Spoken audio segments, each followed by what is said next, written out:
Alright, so here we have something that's been missing from my collection, and that is the PSP E1000, or commonly referred to as the Street. Not just one, but two of them. They're both listed as non-functional, so I'm going in a bit blind here. They aren't physically perfect, but then again, most 10-year-old broken devices aren't.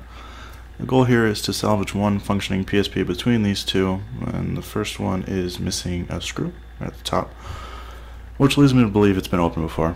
Also know if these have batteries in them, but I'll be sure to cover that somewhere later in this video. And these Street models are a bit less straightforward when checking for a battery. As always, I'm going to check for any power draw right away. And this first one does not have any power draw, but we at least have the green power LED present. But it appears that we don't have a display showing.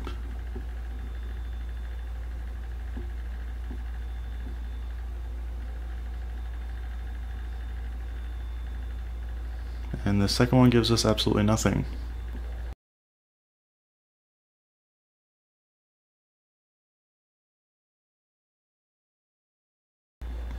Just gonna make some quick notes here, and neither of them have batteries.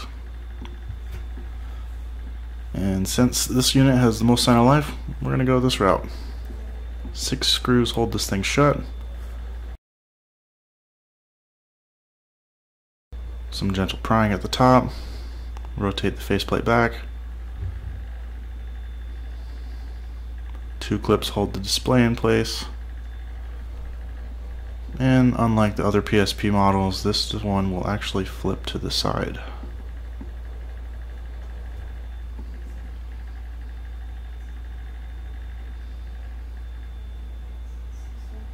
And right away, I reconnected the old display. Working on enough PSPs has taught me this little habit here. And the display is broken, but at least we have some sort of sign of life.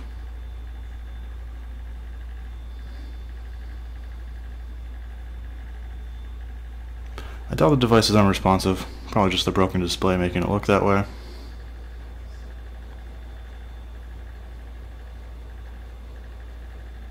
Gonna cut straight into installing the display from the other device. Still don't even know if that one's good though, but we're gonna give it a try.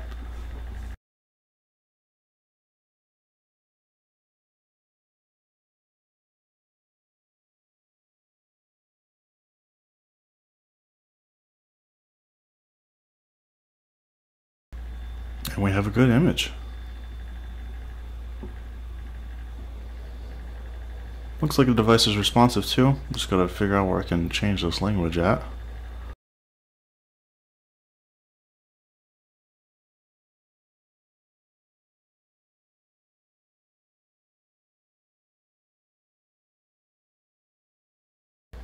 Now I prematurely closed the unit back up just to hear this noise from the UMD drive. Thankfully, the UMD door on these Street models comes off a lot easier than the other PSP models. It's really just these 2 metal clips holding it down.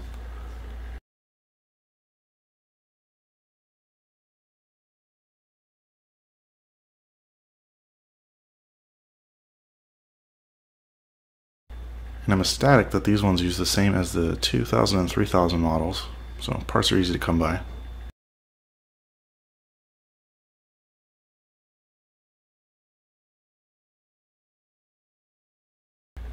Don't forget the rubber.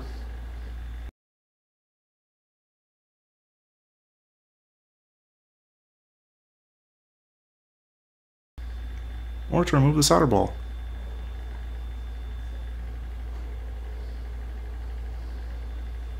I'm sure Apple would approve of my soldering pad here. Just make sure that you can see that line splitting across. Install time.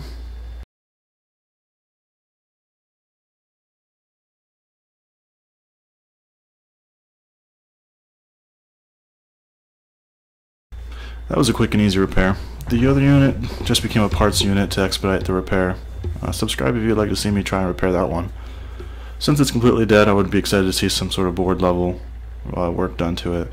If you enjoy the PSP content, then keep a lookout for my PSP mod series I'm about to start work on.